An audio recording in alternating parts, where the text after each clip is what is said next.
Le collège des membres du Conseil supérieur de la liberté de communication est monté au créneau et condamne la suspension du journaliste Paul Fulmos Atongindinga, correspondant de la radio Congo à Ifundu, par le préfet de la Likwala. Une suspension qui, pour le Conseil supérieur de la liberté de communication, relève tout simplement d'un abus de pouvoir. Considérons qu'à la suite de cela, le préfet a proféré des menaces par des propos désobligeants à l'endroit du journaliste et ordonné son arrestation par la police suivie d'une décision de suspension.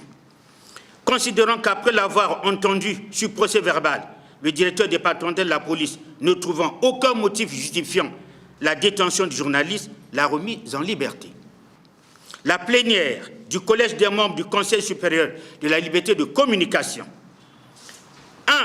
relève que le journaliste Fulmos Paul Atongindinga, correspondant de Radio Congo et directeur de Radio Télé Likwala, n'a commis aucune faute professionnelle.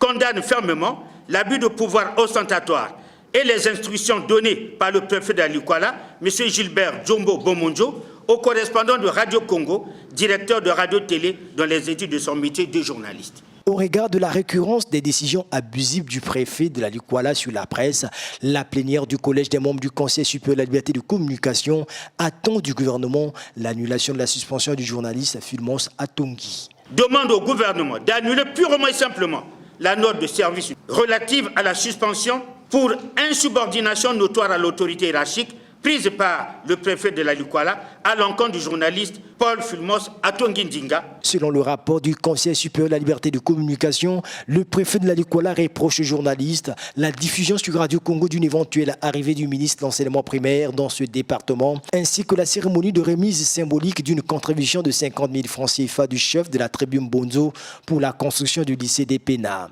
Et pourtant, ce qui n'est pas condamnable selon les normes requises de la profession journalistique.